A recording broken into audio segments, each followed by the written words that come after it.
বিখ্যাত মুহাদ্দিস ইবনুল মুবারক রাহমাতুল্লাহি আলাইহি বাগদাদ থেকে তিনি হজ করার জন্য চলে গেলেন বাইতুল্লাহ শরীফে। হজের কাজ কমপ্লিট করার পর হাতিমে কাবার পাশে জমজম পানি দাঁড়াইয়া পান করে স্বস্তির নিঃশ্বাস ছেড়ে তিনি ওখানে শুয়ে পড়লেন হাতিমে কাবার পাশে।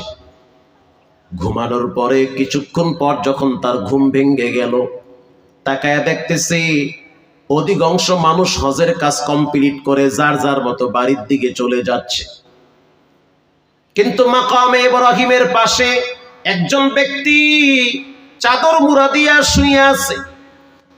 আব্দুল্লাহ বিন মুবারক রাহমাতুল্লাহি আলাইহি তিনি একজন বিখ্যাত মুহাদ্দিস ছিলেন, যার কিতাব না পড়লে মানুষ মাওলানাই হতে পারে না। আল্লাহু আকবার। তদানীন্তন সময় বাগদাদে তার একটা মাদ্রাসা ছিল। ওই মাদ্রাসার পাশেই ছিল বাদশাহ হারুন আর রশিদের বিশাল বড় রাজপ্রাসাদ। আর আব্দুল্লাহ বিন মুবারকের মাদ্রাসার ছাত্র সংখ্যা ছিল প্রায় ৮০,০০০। আল্লাহু আকবার। আগের যুগে বুড়ারাও মাদ্রাসায় পড়তো। ২৫, ৩০, ২৬ বছরের যুবক আর টুবক নাই, সবাই মাদ্রাসায় যাইতো। কোরআন শিক্ষা করে মরা লাগবে, এই টেন্ডেন্সি, এই চিন্তা চেতনা তাদের মাথায় থাকতো। আব্দুল্লাহ বিন মুবারক এবার ওই ব্যক্তির কাছে গিয়ে দাঁড়ায় সালাম দিল, আসসালামু আলাইকুম ইয়া আখি, ও আমার ভাই, আল্লাহর পক্ষ থেকে আপনার উপরে শান্তি বর্ষণ হোক। আল্লাহু আকবার। কিন্তু ওই ব্যক্তি তো চাদর মুড়া দেওয়া, বুঝার কায়দা নাই ভিতরে পুরুষ না মহিলা, বুড়া না জোয়ান, বুঝার কোনো উপায় ছিল না। এবার ভিতর থেকে আওয়াজ আসলো, সালামুন কাওলাম মির রাব্বির রহিম। আব্দুল্লাহ বিন মুবারক বুঝতে পারলো এই আওয়াজ কোনো পুরুষের না, এটা হলো একজন বৃদ্ধ মহিলার আওয়াজ। একজন বুড়ি মহিলা শুয়ে আছে। পর্দার ভিতরের মা বোনেরা ভালো করে শুনে নেন, এত নামাজ পড়েন, নামাজ শুদ্ধ করার জন্য কোরআন শুদ্ধ করা ফরজ, শুদ্ধ করতে হবে। কিন্তু বর্তমান যুগে অধিকাংশ মহিলারা কিরণমালা জি বাংলা নিয়ে সারাদিন পড়ে থাকে। বাচ্চা যদি কান্দে, বাচ্চারে বড় মোবাইল ধরায় দেয়, তুই বয়া বয়া টিকটক দেখ আর আমি সিরিয়াল দেখি। কথা কন না কা? আর বাবাই চিন্তা করে পোলা আর মায় দুইজনে ব্যস্ত, আমি থেকে করি কি, চার দোকানে গিয়া বিড়ির আসর জমায়, বিড়ি আর চা নিয়ে ব্যস্ত। হে আর এক দরবেশ, কিও করেন কি? আমি মোরা গাবাই আছি।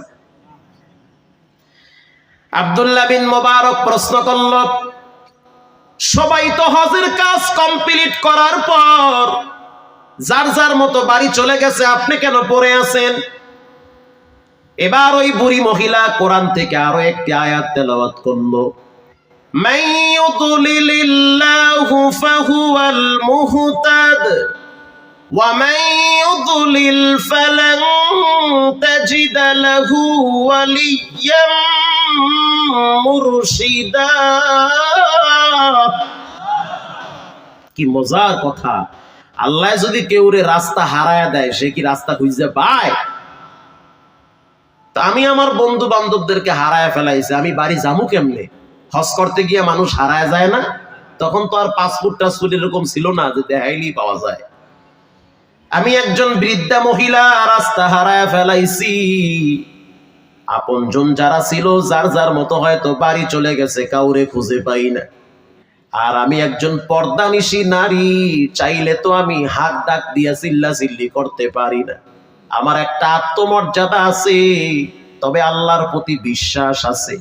যেখানে আমার দেওয়ালে পিঠ থেকে যাবে, ওখান থেকে আমার রব সঠিক রাস্তা বের করে দিবে। এটা আল্লাহর প্রতি আমার বিশ্বাস আছে, এজন্য আমি চুপচাপ এখানে পড়ে আছি। আব্দুল্লাহ বিন মুবারকের চোখের পানি বায়া বায়া পড়তেছি। এ কেমন মহিলা? আমি কথা বলি আমার ভাষায়, মহিলা কথা বলে কোরআনের ভাষায়। আল্লাহু আকবার। আব্দুল্লাহ বিন মুবারক প্রশ্ন করলো, বুড়িমা কিছু খাইছেননি? এবার বুড়ি কোরআন থেকে আরেকটি আয়াত পড়ল, আল্লাযী হুয়া ইউতঈমুনি ওয়া ইয়াসকিন।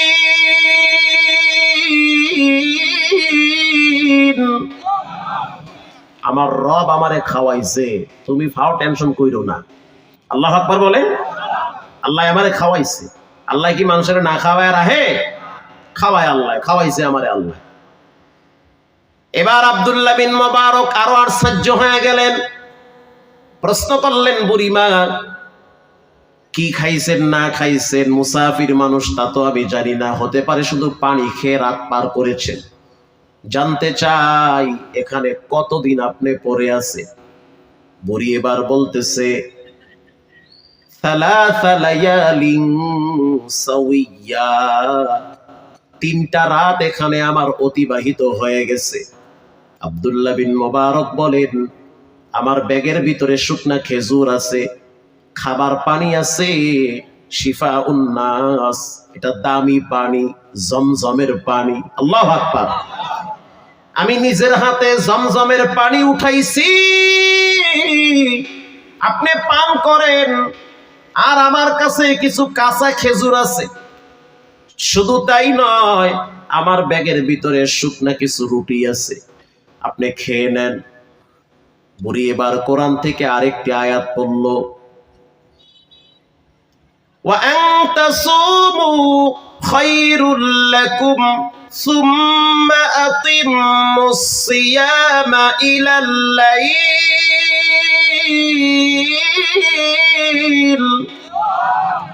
আরো জোরে বলুন আল্লাহু আকবার। আমি তো রোজা রাখছি। বুড়ি সুবহানাল্লাহ কয়, কি বুড়ি আপনি খান? আমি তো রোজা রাখছি। আর তোমাদের রোজাকে তোমরা সন্ধ্যা পর্যন্ত করো।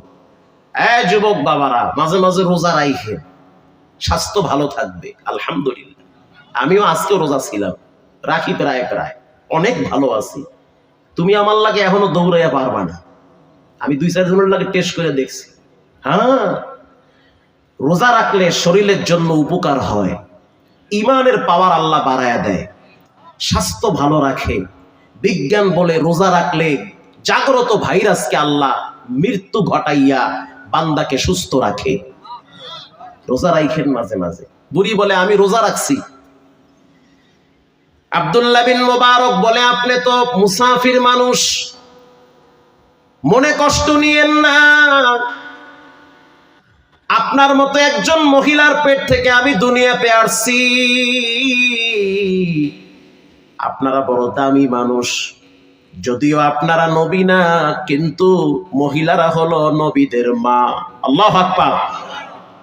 মহিলাদের পেট থেকে অসংখ্য নবীদেরকে দুনিয়াতে আনছেন কে?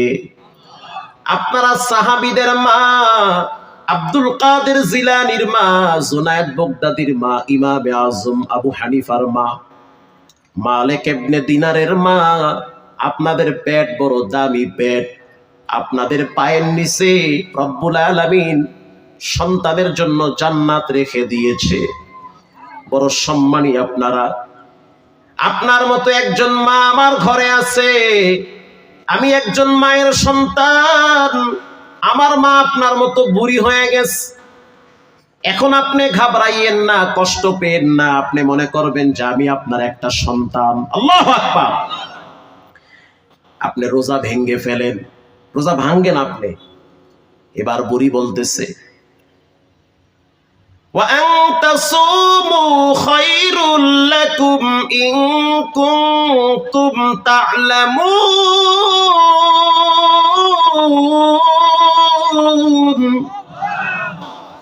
যদি তোমরা নফল রোজা রাখো তাহলে তোমাদের জন্য অফুরন্ত নিয়ামতের কল্যাণের ভান্ডার খুলে দিবেন কে? রোজা রাখলে বান্দার জন্য নিয়ামত বেড়ে যায়। রোজা রাখলে রব্বুল আলামিনের গুপ্ত ভান্ডার থেকে তাকে রিজিক প্রদান করে। রোজা রাখলে তার মাথার উপরে চলন্ত বিপদগুলো আল্লাহ তাআলা দূরে সরায়া দেয়। আমি রোজা রাখছি, এটা আমার জন্য কল্যাণ, কেন তুমি আমারে ভাঙতে বলো? আমি ভাঙবো না। আল্লাহু আকবার। এবার আব্দুল্লাহ বিন মুবারক প্রশ্ন করলো, বুড়িমা আপনার বাড়ি কোথায়? এবার বুড়ি কোরআন থেকে একটি আয়াত তেলাওয়াত করলেন, সুবহানাল্লাযী আসরা বিআবদিহি লাইলাম মিনাল মাসজিদিল হারাম,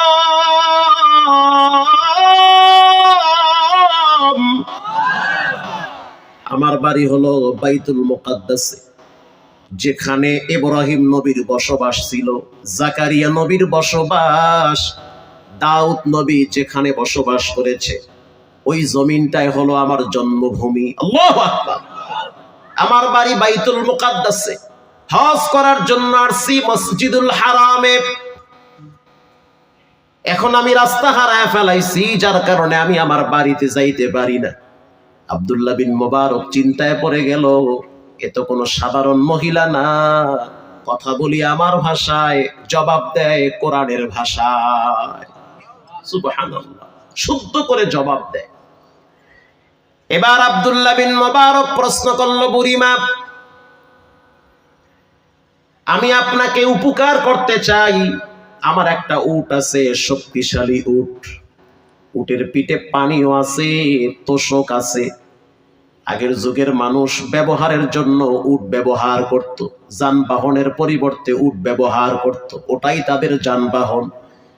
আমার উটের পিঠে যদি আপনি বসেন, আমি আপনার সন্তান, আমি আপনার উটের লাগাম ধরে টেনে টেনে বাইতুল মুকাদ্দাস আপনার গন্তব্যে পৌঁছায়া দিব। যেতে অনেক দিন টাইম লাগবে, আপনি আমাকে আস্থাশীল পাবেন, সহনশীল পাবেন, ধৈর্যশীল পাবেন, নেককারদের কাতারে আপনি আমাকে পাবেন। পুরা সফরে আপনার সাথে কোনো বেয়াদবি হবে না। এবার মহিলা কোরআন থেকে আরেকটি আয়াত তেলাওয়াত করল, ওয়া ইন তাফআলু মিন খায়রিন ইয়া'লামুহুল্লাহ, তুমি যদি কারো উপকার করো, তোমার উপকার একজন করবেন, তিনি হলেন কে? খবরদার, পারলে উপকার করেন, না পারলে কারো ক্ষতি করিয়েন না। আপনি ক্ষতি করবেন এক আঙ্গুল, আরো 5টা আঙ্গুল আপনার জন্য বিপদ হয়ে পাশে দাঁড়াবে। খবরদার, ক্ষতি করিয়েন না। পারলে সালাম দেন, না পারলে 500 মাইল দূরে থাকেন, কাছে আইসা বেয়াদবি করা যাবে না। কারণ খানায় কাবা আল্লাহ নিজের হাতে বানায় নাই, ইব্রাহিম নবীর দ্বারা বাইতুল্লাহ বানাইছে। মসজিদে নববী রহমাতুল লিল আলামিন নিজের হাতে বানাইছে। বাইতুল মুকাদ্দাস জিনদের মাধ্যমে আল্লাহ তৈরি করছে। মসজিদুল কাবা নির্মাণ করা হয়েছে, সাহাবায়ে কেরাম, কিবলাতাইন নির্মাণ করেছে সাহাবীরা। আর বান্দার পরিপূর্ণ কলিজাটারে, বান্দাকে সুন্দরভাবে সৃষ্টি করতে গিয়া রব্বুল আলামিন তার নিজের হাত ব্যবহার করেছে। খবরদার, কষ্ট দিও না, কষ্ট দেওয়া যাবে না। পারলে উপকার করো, না পারলে কষ্ট দিও না, দূরে চলে যাও। ভাইরা আমার, কত পোকা যে ভিতরে যায় আল্লাহই জানে। বিসমিল্লাহ।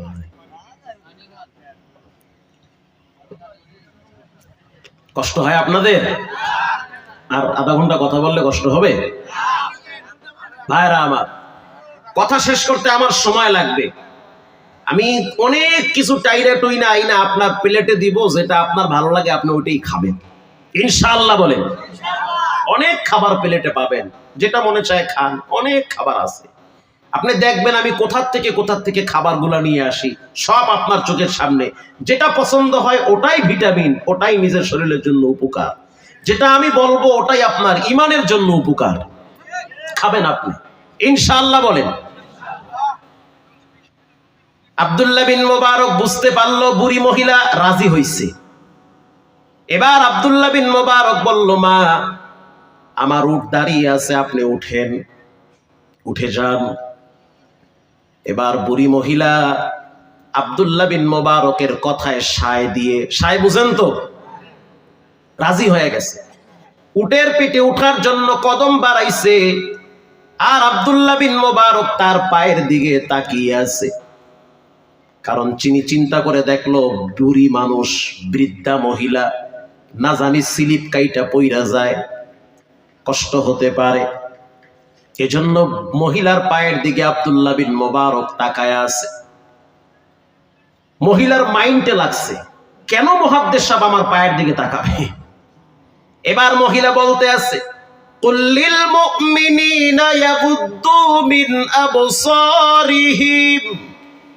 ওরে আব্দুল্লাহ বিন মোবারক, তুমি তোমার চোখগুলারে নিচের দিকে নামাও, আমার পায়ের দিকে তুমি দৃষ্টি দিতে পারবে না।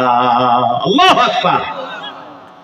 আমি বুড়ি হতে পারি, কিন্তু আমি একজন নারী, তুমি আমার পায়ের দিকে তাকানোর অধিকার রাখো না। আব্দুল্লাহ বিন মোবারক ভয়তে কাঁপুনি শুরু হয়ে গেছে। বলে কি বুড়ি, যার উপরে পর্দা শিথিল হয়ে গেছে, আমি তার পায়ের দিকে এই জন্য তাকাইছি তার জন্য উঠতে কষ্ট না হয়। বাইসেন্স যদি স্লিপ কাটে তো মহিলা কষ্ট পাবে। তার মানে আগের যুগের মহিলাদের ভিতরে আত্মমর্যাদা গায়রাত ছিল, আর এই যুগের মহিলাদের অনেক মা বোনেরা আছে তাদের আত্মমর্যাদা গায়রাত নাই। পেটে বাচ্চা নিয়া পেট বড়, ফেসবুকে পেট সহ সুবহানাল্লাহ ছাড়িয়ে দেয়। কথা কন না কা? একজনের জিগায়, কিও তোমার পোলার নাম কি? আমার পোলার নাম তুফান। যেই কইছে তুফান, বেড়ায় মারছে দৌড়। ভাই দৌড়ান কা? চা খাওয়া মতো তোর চায়ের গুল্লি মারি, তুফানে আমার ঘর ভাঙছে 7 বার। এরকম উল্টা পাল্টা নাম আছে না নাই? আগের যুগের মহিলাদের আত্মমর্যাদা ছিল, আমার পায়ের দিকে আরেকজন কেন তাকাবে? আল্লাহ কোরআনে বলেন, ওয়াকুল্লিল মুমিনাতি ইয়াগুদুদুনা মিন আবসারিহিন। ও নারী জাতি, তোমাদের সামনে যখন পুরুষ হাঁটবে তখন তোমরা তোমাদের চোখগুলাকে নিচের দিকে নামাবে। নারীও হাঁটবে, পুরুষও হাঁটবে, দুইজনের দৃষ্টি যদি নিচের দিকে রাখে তাহলে বিশ্বাস করেন ওই সমাজে জিনা, ব্যভিচার, ধর্ষণ আর এসিড নিক্ষেপ হবে না। কেউ কারো দিকে তাকাইতে পারবে না, নিচের দিকে তাকায়া যার যার মতো হাঁটো। রাস্তায় যখন দুইটা প্রাইভেট চলে অথবা ট্রাক চলে, জানতে চাই দুইটা গাড়ির হেডলাইটের পাওয়ার আছে না নাই? আরো জোরে বলেন। এখন দুই গাড়ি যদি ক্রসিং করে, দুই গাড়ির হেডলাইট যদি সামনের দিকে তাকায়া দেয়, দেখতে পারবে? তার মানে দুই গাড়ির হেডলাইট নিচের দিকে নামায়া দাও, দিব্যি আরামে গাড়ি ক্রস করবে। ঠিক পুরুষ রাস্তা দিয়ে হাঁটবে, চোখের হেডলাইট নিচে নামাও।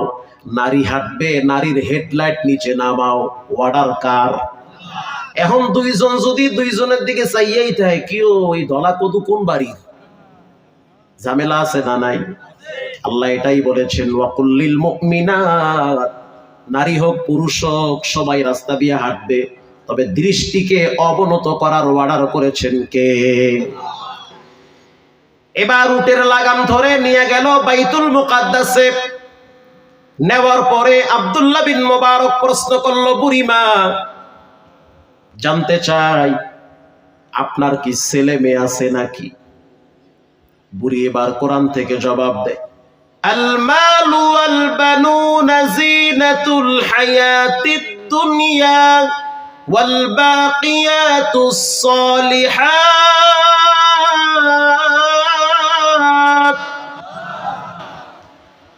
সন্তান, সম্পদ, এগুলো আল্লাহর দেওয়া নেয়ামত। সন্তানের দিকে তাকাইলে বাবার দিলের ভিতরে সারা দিনের কষ্ট দূর হয়ে যায়। বাবার দিলটা সন্তানের চেহারার দিকে তাকাইলে ভরে যায়। সম্পদ, এগুলাও মানুষের দিলে শান্তি দেয়। এগুলো আল্লাহর নেয়ামত। এগুলো আমি বৃদ্ধা মহিলাকে আল্লাহ দান করেছে। আল্লাহু আকবার।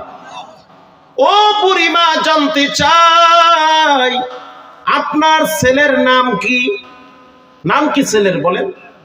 এবার বুড়ি কোরআন থেকে ছেলেদের নাম বলেন, ইয়া ইয়াহইয়া খুযিল কিতাবা বিকুওয়া, ইয়া ইয়াহইয়া খুযিল কিতাবা বিকুওয়া। আমার বড় সন্তানের নাম হলো ইয়াহইয়া। সুবহানাল্লাহ বলেন। ইয়াহইয়া একজন নবীর নাম আছে না নাই? ইয়াহইয়া আলাইহিস সালাম। আমার বড় বেটার নাম হলো ইয়াহইয়া। ওয়াত্তাখাযাল্লাহু ইব্রাহিমা খলিলা। 2 নম্বর সন্তানের নাম হলো ইব্রাহিম। ইয়া যাকারিয়া ইদনাদা রাব্বাহু। আমার 3 নম্বরের সন্তানের নাম হলো যাকারিয়া। ওয়া কাল্লামাল্লাহু মূসা তাকলিমা। 4 নম্বর সন্তানের নাম হলো মুসা। সুবহানাল্লাহ বলেন। 4টা সন্তান আল্লাহ আমারে দিছে। লম্বা ইতিহাস। একটু পরে তার সন্তানরা চলে আসছে। এবার আব্দুল্লাহ বিন মুবারক প্রশ্ন করলো, বুড়িমা জানতে চাই, আপনার মতো এরকম মহিলা আমার জীবনে আমি কোনোদিন দেখি নাই। এবার আপনি বলেন, প্রত্যেকটা কথা আপনি কোরআন থেকে কেন বলেন, কারণটা কি? এবার বুড়ি কোরআন থেকে আরেকটি আয়াত তেলাওয়াত করে জবাব দিতেছে। স্পষ্ট ভাবে মুহাদ্দিস সাহেবকে জানিয়ে দিতেছে, মা ইয়ালফিযু মিন কাউলিন ইল্লা লাদাইহি রাকীবুন আতীদ। কিয়ামতের ময়দানে প্রত্যেকটা কথার উপরে রব বিচার করবে। কেউ যদি চায়ের দোকানে বসে আরেকজনের সমালোচনা করে, কসম আল্লাহর সেই কথাও রেকর্ড হয়ে যায়। কেউ যদি গোপনেও একটা মিথ্যা কথা বলে, সেটা পৃথিবীর কেউ না জানলেও জানেন কে। অতএব মানুষের কথার উপরে বিচার হবে। মানুষ সকালবেলা কথার কারণে ইমানদার থাকে, বিকালবেলা কথার কারণে মানুষ বেঈমান হয়ে যায়। যখন কোনো মানুষ বলে সার্বভৌমত্বের মালিক জনগণ, তার ঈমান নষ্ট হয়ে যায়। যখন মানুষ বলে সমস্ত ক্ষমতার উৎস জনগণ, তার ঈমান নষ্ট হয়ে যায়। স্পষ্ট মনে রাখতে হবে, সার্বভৌমত্বের মালিক একমাত্র কে? এবার জানতে চাই, সমস্ত ক্ষমতার উৎস একজন, তিনি হলেন কে? প্রিয় ভাইরা আমার, আব্দুল্লাহ বিন মুবারক বলেন, ও সন্তানেরা, তোমাদের মা কত বছর পর্যন্ত এভাবে কোরআন থেকে কথা বলে?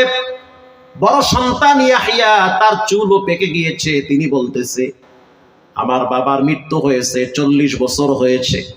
ওই 40 বছর থেকে আমি এই পর্যন্ত শুনে আসতেছি, আমার মা প্রত্যেকটা কথা আল্লাহর কোরআন থেকে বলে। তার মানে বোঝা গেল, মহিলা বুঝাইতে চায় কোরআন থেকে কথা বলতে গেলে ভুল তো হবেই না, বরং প্রতিটা হরফে 10টা করে নেকি জমা হয়ে যাবে। এজন্য ছেলে মেয়েদেরকে কোরআনের তালিম দেন, কোরআনের শিক্ষা দেন। প্রিয় ভাইরা আবার, আমি আপনাদের থেকে জানতে চাই, পৃথিবীর ভিতরে সবচেয়ে শ্রেষ্ঠ এবং দামি ভাষার নাম কি? আরো জোরে বলেন। বলতে ভয় আছে? বলেন, ভাষার নাম কি? আরবি।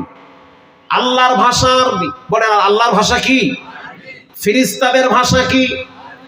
কবরের ভাষা কি? আল্লাহর নবীর ভাষা কি? 4 সাহাবীর ভাষা কি? লক্ষাধিক সাহাবীর ভাষা কি? আরবি ভাষা। তো মরার পরেই তো কবরে আপনাকে প্রশ্ন করা হবে আরবিতে। মান রব্বুকা, বলো তোমার রবের নাম কি?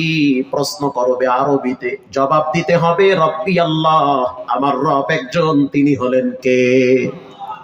আরবিতে প্রশ্ন হবে, উত্তর হবে আরবিতে।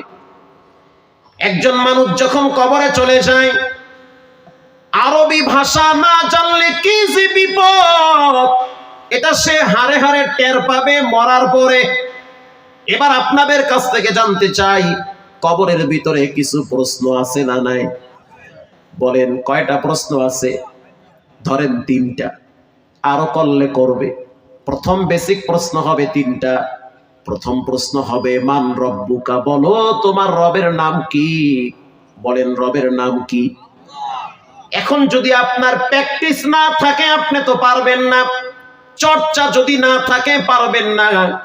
চর্চা যদি কোনো বস্তুর উপরে না থাকে, সে সফলতা পায় না। আমি আপনাদেরকে উদাহরণ দিয়ে বুঝাই, যে কেউ যদি বল খেলাইতে না পারে, ক্রিকেট খেলতে না পারে, তাকে যদি বলা হয়, ভাই কালকে সকাল 10টায় এই জায়গায় একটা খেলা হবে, তুমি ব্যাট হাতে নিয়ে দাঁড়ায় থাকবা, বল করার জন্য আমরা সাতক্ষীরা থেকে মোস্তাফিজকে আনবো। এটা শুনতে শুনতে আমার মুখস্থ হয়ে গেছে। খেলা আমি কোনো সময় দেখি না, মানে নেশা নাই দেখার, বা ওটা দেখার সময়ও পাই না আমি।